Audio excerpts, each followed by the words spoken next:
Imagine being a serial killer trapped at a Taylor Swift concert. Because that is exactly what Trap is. Which is the new M.Night Shyamalan movie starring Josh Hartnett and Salika. This is the movie that we're diving in today. We're doing a full breakdown, commentary, and everything done by me. And if you're into it, let's do it!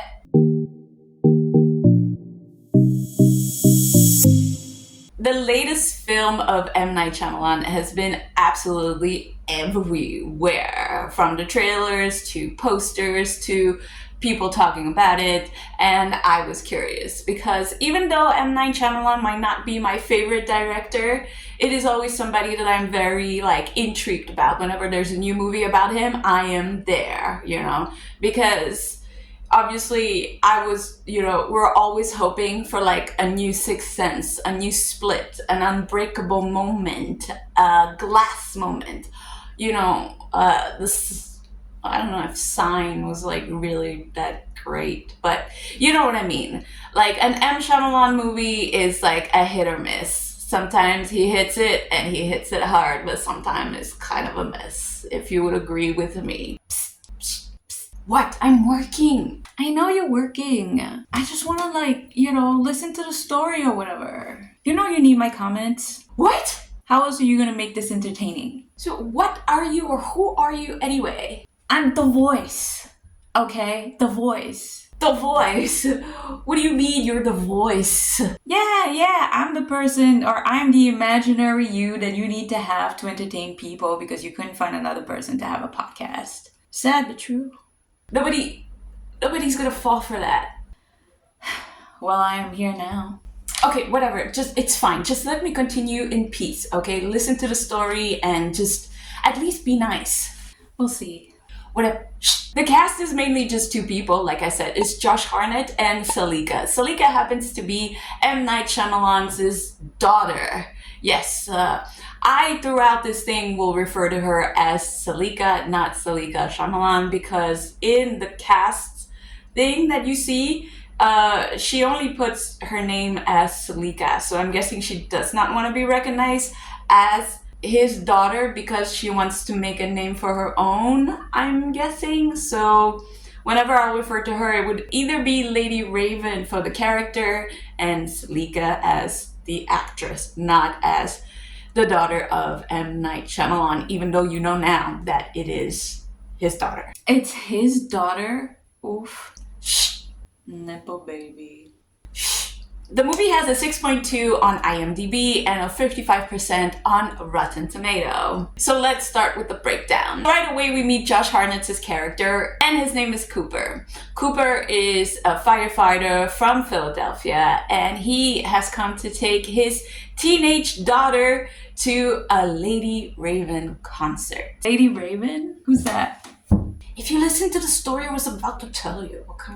So Lady Raven is a superstar. In this universe, you can think of her as a big Taylor Swift or I guess Sabrina Carpenter right now, but although I would say Taylor Swift is bigger than Sabrina Carpenter, sorry Sabrina. Think of a Lady Gaga, a Beyonce, somebody that's been established in this world and is the idol of every teenager girl, okay? This is who Lady Raven is. Very quickly at this concert, he realizes that the security seems up a notch. Not only up a notch, but to the umph level. And nobody understands really why. Not even him. He's thinking to himself, this is quite unusual, But anyways, he lets it pass. Throughout the movie, there is a subplot of a woman just keep coming back to Josh Hartnett, to Cooper and Riley. Because apparently Riley, which is his daughter, has a little problematic bullying situation with this woman's daughter and her friends. And Cooper is not happy about it. Cooper is very much overprotective of Riley. And this is where you find out that Cooper is a very, strong family man. He is very much for Riley, would do anything for Riley, and he's a very, adoring type of dad. Oh, I love adoring dads. I know. Me too.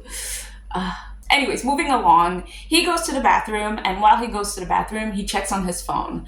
And then what we see through his phone is that the fact that he has some sort of men tied up in a basement, where we really quickly understand that, Cooper is our antagonist. He is the villain of the story. He is the Batman, but we do not know why yet. I mean, like, obviously he has somebody stranded in his basement, but this is as far as we go so far. At one point during the concert, when I guess she's like switching outfit and they have like a little break, they decide to go to a t-shirt stand because Riley wants a new t-shirt of Lady Raven. So they go to the stall, and then she points out to a t-shirt, that I want that one.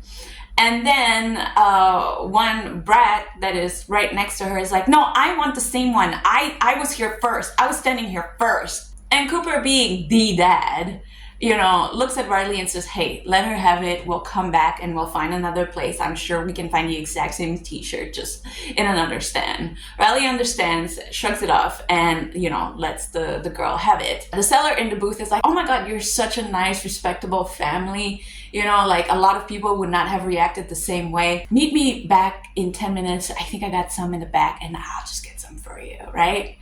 Which is like, wow, is that all it takes to be seen as a nice family? I mean, there isn't that many considerate people nowadays. I think we're doomed as a society. That's why that's all it takes, really. I know. At the same time, being there, like, Cooper asked the seller, which name is Jamie, what's going on? What's up with all the security around, Jamie's like, hey, if you could keep it on the down low, have you heard about the butcher? And he's like, what, the guy on TV? Like, doing all those horrible things? Yeah.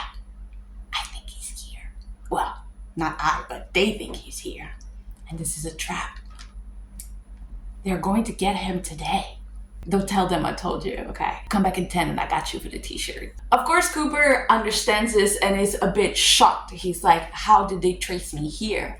How the hell did they know I was going to be here, And he is a bit in a panic mode at this point. And obviously, us as viewers, we understand that, Josh Hartnett is the butcher because he's got somebody, stuck in the basement and there's a trap set up just for him. So obviously, this is the person. Anyways, he comes back 10 minutes later, asks for the daughter's tea. And that's when Jamie is letting him know that this whole thing, that everybody is in on it. Whether it's a seller, a policeman, the security guard, we all know, and we're all here for this man. And there's a code to be said. The code, by the way, is Hamilton. Hamilton. I know, right? Because of the play thing? Yeah, because of the plays. Not only Jamie tells him about, the code, which is Hamilton, but Cooper actually manages to steal his ID. And then later on, he literally goes in the back rooms and stumble upon a SWAT meeting that is about him. He casually gets himself a coffee. Even there, like, there is a cup that's like, hey, where do you guys keep your sugar? And he's like, oh, you can get some of mine. And he opens up a cabinet under, gets the sugar, and gives it to him. Just like that. Yeah, just like that. Just like that. Just like that. Yeah. Oh, and by the way, while he's there, giving sugar and doing the exchange, blah, blah, blah, he also steals a policeman's radio. So from this radio that he gets in and he puts in his ear, he's able to hear that there is a woman in charge of this manhunt. The woman is called Dr. Josephine Grant, and she is an FBI profiler who has profiled him, Cooper, as a maternal issue type of person and also probably an OCD type of person, which is very specific. And essentially, she has been able to predict a lot of Cooper's move. She's even said, right before he thought about it, is that he was going to try to create a panic. So if there's like a fire alarm that goes out or some sort of like bomb threat coming in, be careful because that will be him when he was about to actually pull on the fire alarm. So if Cooper did not find his radio, he would have been done already. this woman would have caught him. He tries and thinks of many different ways, to think about how he's going to get out of this situation. But the only thing that he can seem to understand is that the only way to get out is to actually get a backstage pass or somehow end up backstage, because he is under the belief that there is not as much security there. By the way, he keeps coming in and out. Like, Riley is enjoying the concert, like full blown woohoo, woohoo, woohoo, and he just keeps like giving excuses as to why he needs to run out and run back in. And then within this time, when he runs back in, Riley lets him know, like, oh my God, I'm so hoping that I'm going to be the dreamer girl. And Cooper is like, what is the dreamer girl? And Riley is like, well, let me tell you what the dreamer girl is. The dreamer girl is a girl that gets picked at every concert of Lady Raven and gets to go on stage with her and dance with her and get to know all the people backstage and stuff. And it's wonderful. And I really wish it to be me. Cooper hearing this is like, oh, that's it. We gotta make Riley the girl. We gotta make her the dreamer girl, because that's the only way I'm gonna get backstage, right? So he goes and speaks to some random guy that he thinks is probably working for Lady Raven. And, he goes back there and he's just like, wow, look at all of this, right? It's amazing. Like, all these teenagers. It's like she could start a cult. They all listening to her. And the guy that's working is like, yeah.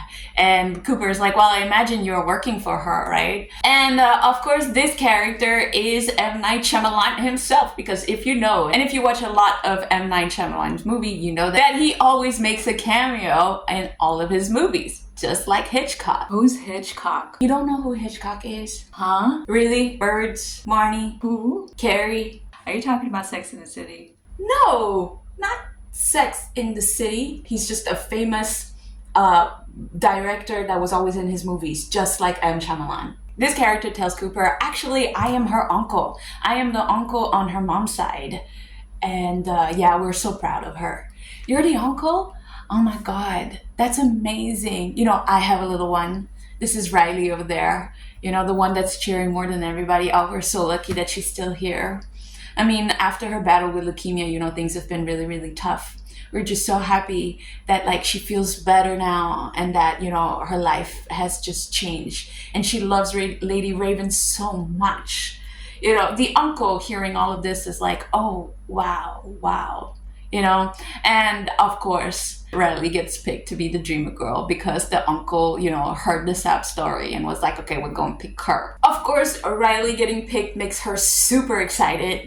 She gets to go backstage, and so does Cooper. For him, everything is going to plan. He is going backstage. Riley has no idea what's going on. And so far, everything seems to be working out for him. Riley goes up with Lady Raven, and of course, this makes her day. She is super happy. She is dancing. She's doing her thing. Oh yeah, by the way, the subplot with, like, all the bullies that Riley was dealing with, they get to see that as well, and they're mad. They're super mad. Well deserved little bitches. Voice! What? It's true. Still, be nice. Whatever. Backstage after the concert, Cooper realizes very quickly that actually he won't be able to escape the police check because, like everyone says, this is a very highly secured place and they're still looking for the butcher and they still haven't found him. So obviously he was not going to be able to pass over this security check. Because he is backstage and everything, he actually asked Lady Raven herself to have like a little talk about Riley's condition. Because, the uncle did say that Riley, had a battle with leukemia, which isn't true. And Cooper is trying to get Lady Raven, to have some sort of special, meeting about Riley's condition that she does not have. So Lady Raven goes into a corner with Cooper, to discuss. And I don't know in which universe this would happen. Because in any way possible, like a celebrity as big as her, we're talking like Ariana Grande, we're talking Taylor Swift, we're talking Gaga, we're talking Beyonce. They do not have security. They don't just, stand around and go to places without having security with them at all times, especially in a condition like this. I mean, we're looking for a serial killer here. Apparently, a very bad serial killer that puts people in pieces. So, how are you going to leave a celebrity by themselves in this types of situation? But it happens.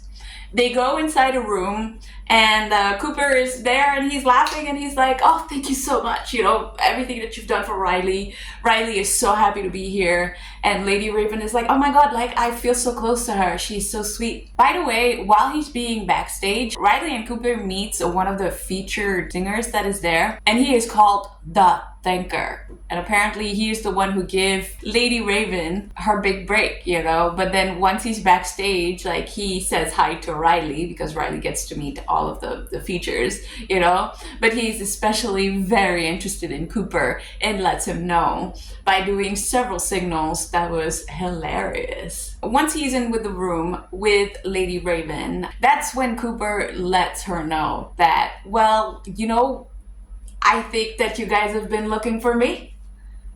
And you see in her face, she's not really registering. She's like, what do you mean? What do you mean? What do you mean? What do you mean? What do you mean? And then proceeds to show her through his phone that he has a man tied up in his basement named Spencer. And that Lady Raven is going to give him a ride, him and his daughter, out of the concert, or else Spencer will die. And he will do this by doing some carbon monoxide thing that he would unleash through a command on his phone. Lady Raven obviously is shocked. She is like, oh. And she decides to give them a ride. Really? What else do you expect her to do? Honestly, what else? While being in the limo with Riley, she's next to Lady Raven. Cooper tells them in the limo, hey, you can drop us off here at the corner because, we're parked somewhere around here, and we'll just get out and we'll be fine. We won't bother you any longer. And Lady Raven just kind of tilts her head and is like, Riley, wouldn't it be cool if I came over to your house? Riley is super excited. She's like, you would? Yeah, I could come and visit you. Really? She's like, yeah. What about today? Can I come over? She's like, I have to ask my mom, but yeah, oh my god, oh my god, oh my god, oh my god. And she's super excited about it. She calls her mom. Her mom says, yes. Cooper is not happy about this. Cooper is like, oh my god, what is she thinking? Lady Raven is quite smart because now she has the butcher's address. Of course, she has put herself in immediate danger, but she knows the address. And Cooper is like, While she is over there, she gets to meet the whole family. Of course, there's Rachel, which is Cooper's wife, and then they happen to have a little brother who I forgot the name of, but it doesn't really matter because he's not really part of this movie, sort of, for 2 scenes. But anyways, so they're having pie. It's Riley's favorite pie. And Cooper's wife, Rachel, asked Lady Raven, was like, wow, so how was the concert? Let me know. I'm a theater teacher, so I would really love to know, how does the concert go? How did the concert go? Right? And Lady Raven is like, well, today was kind of a special day. And the wife listens. She's like, was it?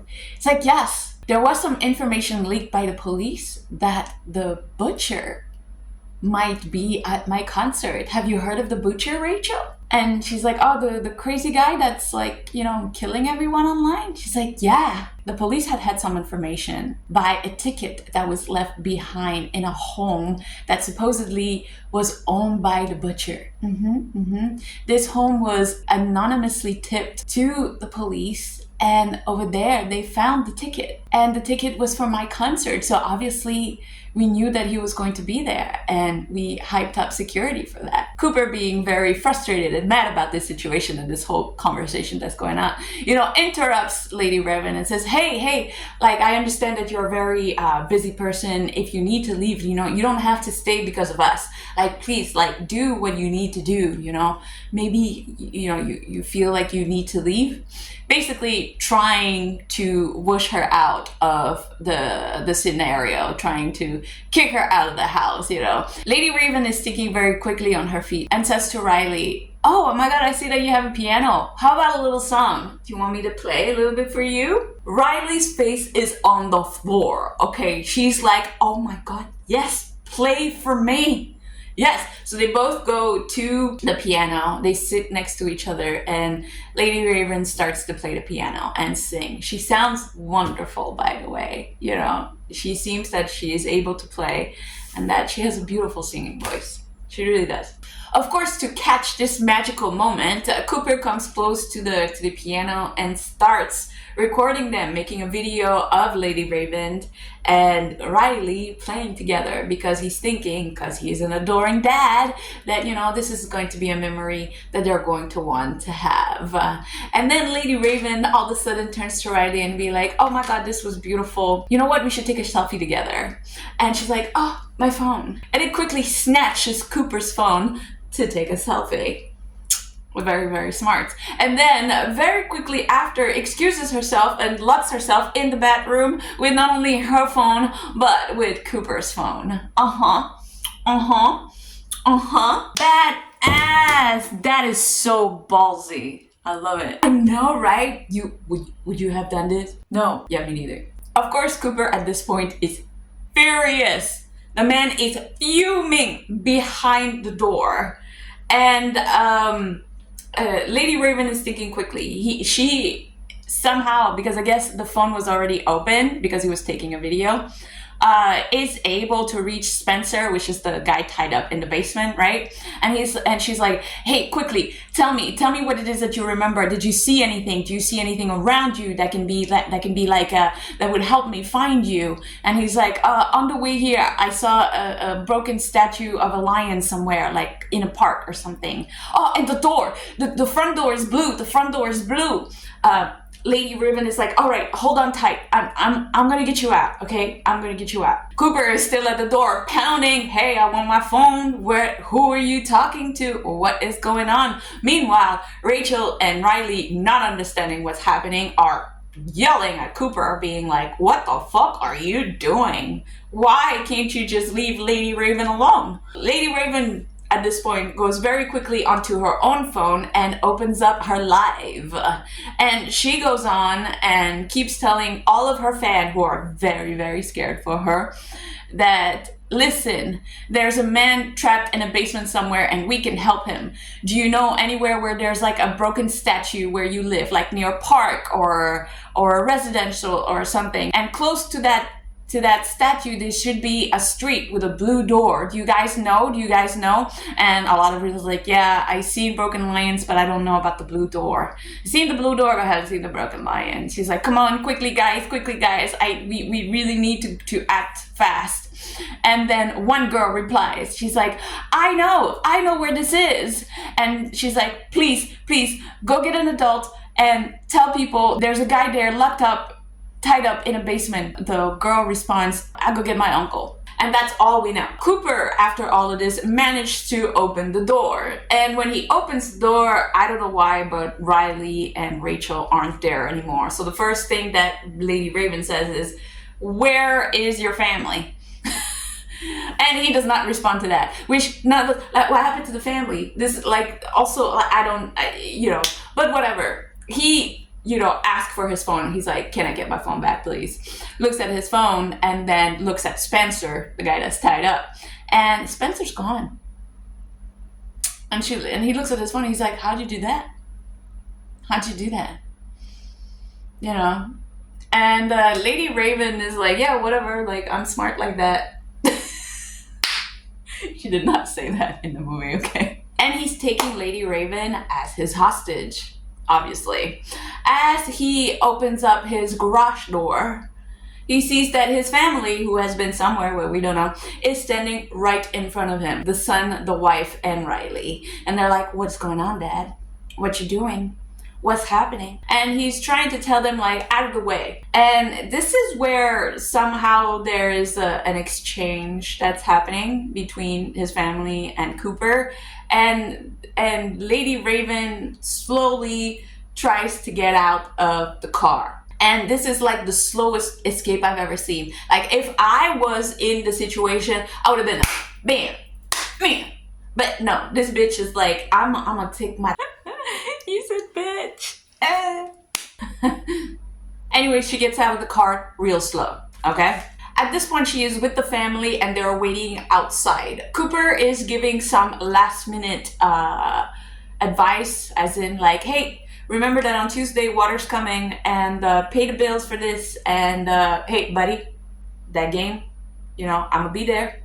Like basically just giving his family like last minute info. I don't know. He locks himself in and police arrive, because while all this was happening, oh yeah, while Lady Raven was locked up in the bathroom before he finds her, she actually managed to tell the driver of the limo that they were in, that called the police. Yeah, so that's why the police is arriving.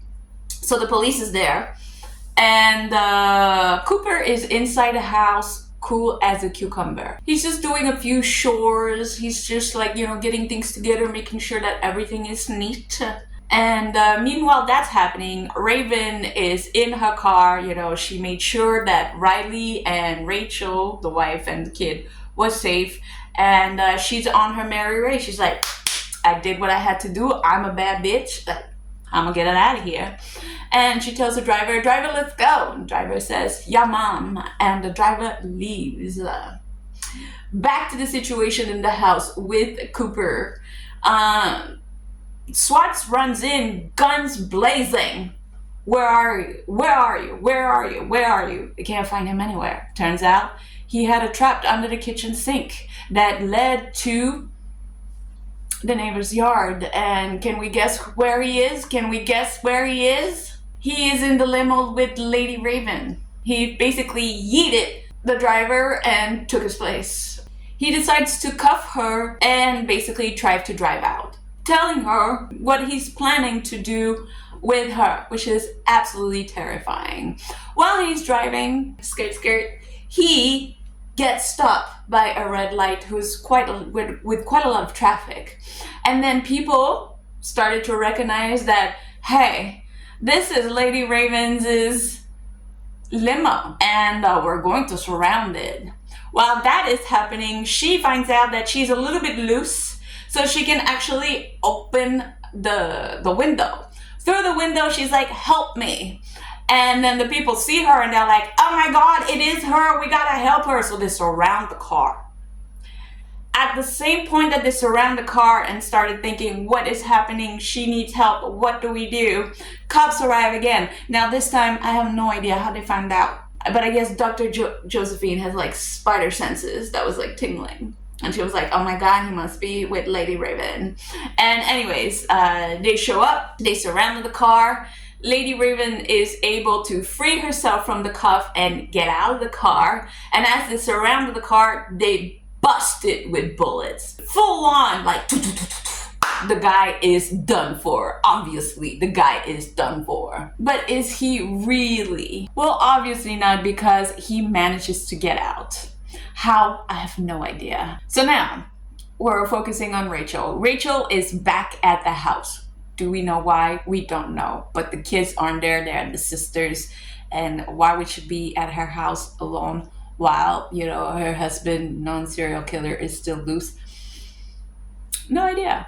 But this is what we're going with. So she's alone. She's preparing herself some tea, doing her downtown night routine, right? And then all of a sudden she hears a voice. You always stand like that. And she gets really scared, as she should, because she's not supposed to hear voices. And she turns around, and who does she see? Is it Cooper? Of course it's Cooper. I don't know. What did you think? Was it you that left the ticket in one of my homes? Was it you? She looks at him and she says, I thought you were cheating. And then it dawns on him. Oh my God. You thought I was cheating? Yeah, but the smell. You didn't smell right. You didn't smell dirty or from a firehouse, but you smelled clean. You smelled clean like a hospital. Uh-huh. So let me guess. You followed me. It's like, yeah, I did. I followed you. To that home? There's nothing in that home. That's the home I used to think. There's nothing there, Rachel. Let me guess. You decided to come back and you broke in. She's like, yeah, I did. Why? Why? She's like, I don't know. I thought you were cheating. When I saw there was nothing, then I had nothing to worry about. But then a thought came to me. I remember how you can lie so easily, on the spot, like nothing happens. I don't know. I thought maybe, you know, you could be him. I tore the ticket and then I left it there and then called the police anonymously. I mean, if it was nothing, then nothing would have happened. I didn't think this was true. I didn't think it was you. I mean, I thought it was just a thought. What if I was wrong? Nothing would have happened. And he's like, that's why. That's why when I went to that house the other day, I saw that it was surrounded by cops. I never went back. Cooper decides at this point that, well, this is the end of everything, right? And I'm gonna go out with a bang. I'm gonna kill my wife, and then I'm gonna kill myself. And this is going to be the end of the story. The wife, Rachel, she picks up on it, and she's like, you know what? She's like, why don't we sit down and finish the pie that I made earlier? You know, it's Riley's favorite. You know, it would just, I think it would be a good ending. They start sharing the pie, and Cooper is just going at it. Apparently, it's very good pie. Ooh, I feel like pie now. I know, me too. Oh my God, it would be so good. Actually, no, like a Cinnabon. I could go for a Cinnabon right now, right? Right? Anyways, you know, they're sharing the pie.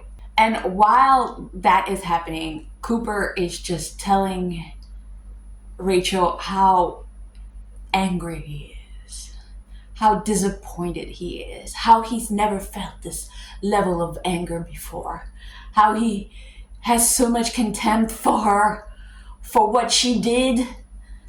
Because even if she knew, she could have talked to him. They could have figured it out. Yeah, he's a serial killer, but so what? Right? Men. I know, right? It scares me sometimes. Right? I just can't, like, the way they think. That's insane. Crazy. I know. Anyways, while all that is happening, she lets him run. She's just looking at him. She's just listening. She's like, yes. Yes. Because she had found his bag in the car from earlier when he tried to take Lady Raven, and she gave him all of his medication that he had in the bag. And he is basically slowly being poisoned. You know, not like killing poison, but like unable to function poison, basically. And he realizes that while he's doing the rent. And he's like, did you find my bag? She's like, yeah, I found your bag. He starts hallucinating. He sees his mother, because throughout the whole movie, he sees her in and out. And actually, it's not his mother. It's Dr. Josephine. And she's there with a taser gun with two other police officers that he doesn't see. And as he walks towards what he thinks is his mother, all three of them tase him. They got him. Just wait, let me finish. And finally, Cooper is caught. As, you know, the police is swarming and he's being taken out of the house, he seems really up and about for somebody that's just been tased by 3 taser gun and also been, I don't know, drugged with something.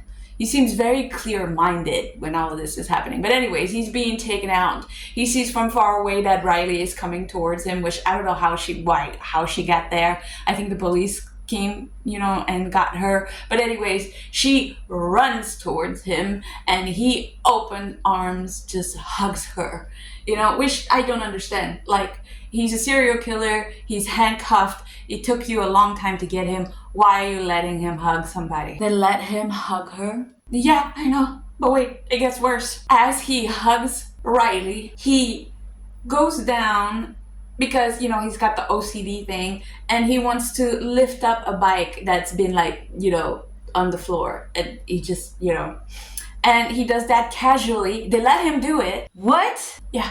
And then, you know, he goes in the wagon. So now we see inside the wagon and he is pulling out this thing out of his sleeve, which I believe is a spoke. What the fuck is this spoke? It's the thing on the bicycle You know, like the little rod that is in the wheel. How did you know that? Why would you look that up? Because I needed to know. How do you...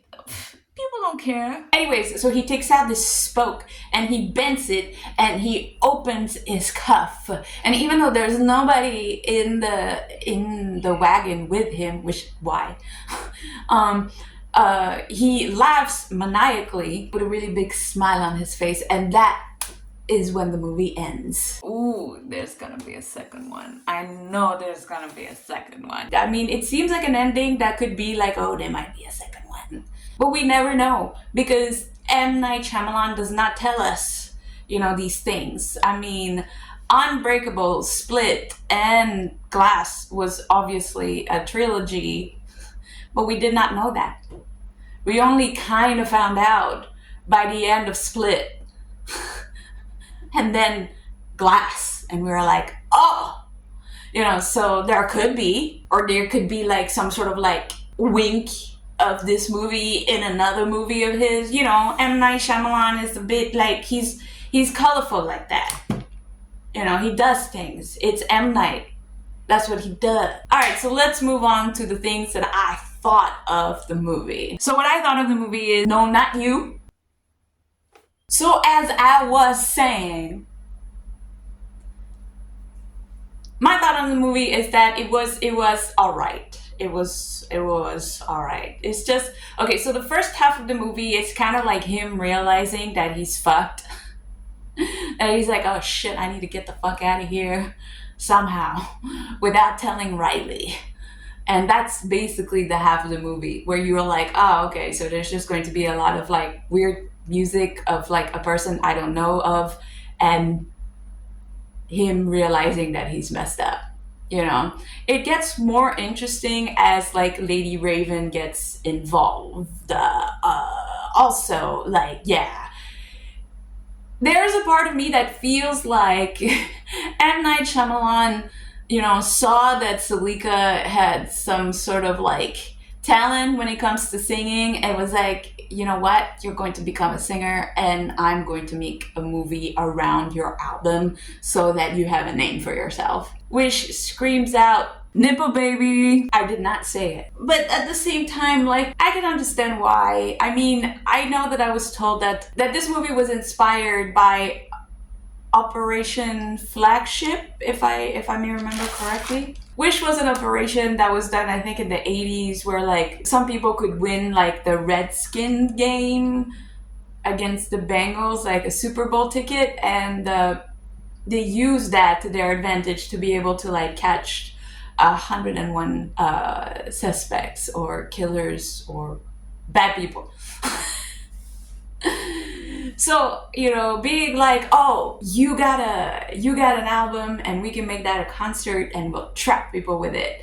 You know, it's like, I see it, you know.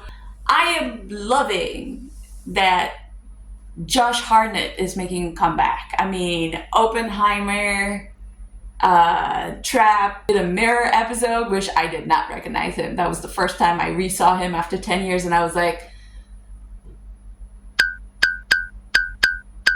huh? Like, I knew him, but I didn't. Because when I saw him, I was like, this is a man I know, but who? But I mean, if you are a millennial, you will know Josh Hartnett as the heartthrob of the 2000. I mean, 40 Days and 40 Nights, The Virgin Suicide, The Faculty, Pearl Harbor. You remember how fine this man was. Wasn't he? Obviously. He was a fine specimen. He still is. He's very sweet. I mean, like, of course we remember him, and the good thing about Josh Hartnett is that he was never like a Leo. So for me, Leonardo DiCaprio was a really hot man of the 2000s. Even I, as a person, I was like, Romeo and Juliet? Oh my god. Yes, look at me and through an aquarium. I love it. But no, he was a cute boy that really liked the heartthrob throat. He was for it. You have to think that Josh Hartnett really wasn't for it. Heath Ledger wasn't for it. Johnny Depp wasn't for it. Keanu wasn't for it, you know? And I like those guys better because of that. Like, I like guys who don't want to be recognized as heartthrob, but wants to be recognized for their talent, you know, even though they're like delicious. Like, yes, the youngins, if there is any that is watching this, go for the kind guys, okay? Don't go for the assholes. I know they're tempting. I know they are. But please. Oh, the one thing in the movie, by the way, coming back to the movie, like, is like, this man, Cooper, is an extremely lucky man to be very unlucky just at the very end, you know? But other than that, he's a lucky person all throughout the whole thing, because he has a guy telling him the passwords and getting the ID card. He goes into a meeting that's about him, you know, gives out sugar like he knew or owns the place, opens the cabinet and be like, oh yeah, that's where the sugar is. Like, how? That's very lucky. And get the radio? Like, nobody saw that a radio was missing? Like, no cop was like, hey, I don't have my radio and I can't find it anywhere. Maybe we should, you know, signal it to people. Riley gets picked as the dreamer girl. There's a lot of like coincidence as to, yes, things are working for him. As if like, if Cooper is able to manifest, then he does it amazingly. Please teach me how to manifest this way. Because that is luck on luck on luck on luck. And I don't know how he manages to get to do that. Overall, I don't know if I would recommend this because I think it's kind of a bleh. This kind of like, you know, I agree with the IMDb. I give it a 6. I wouldn't give it a 5 because I think it's a little bit above. So like a 6.2 is, yes, is the good rating that I would give. But tell me, please, what did you think of the movie? If you did watch the movie, did you like it? Is it a hit or is it a loss for M. Night Shyamalan? You know, is it a Sixth Sense? Is it The Happening on the big M. Night Shyamalan tier? I don't know. But yeah, that is it for me today. Thank you so much for being here. Thank you for watching. This is my first video on this channel. Hopefully it does well. Well, as you know, since this is my first video, please give it a like, a comment, and a subscribe because it will help out a lot. The big win would be reach 1,000 subs before the end of the year, which I don't know that's gonna happen, but you know, any little bit helps. So if you liked anything I did, please. All right, and I hope you have a great day, and yeah, like I said, I'll see you next week. Bye.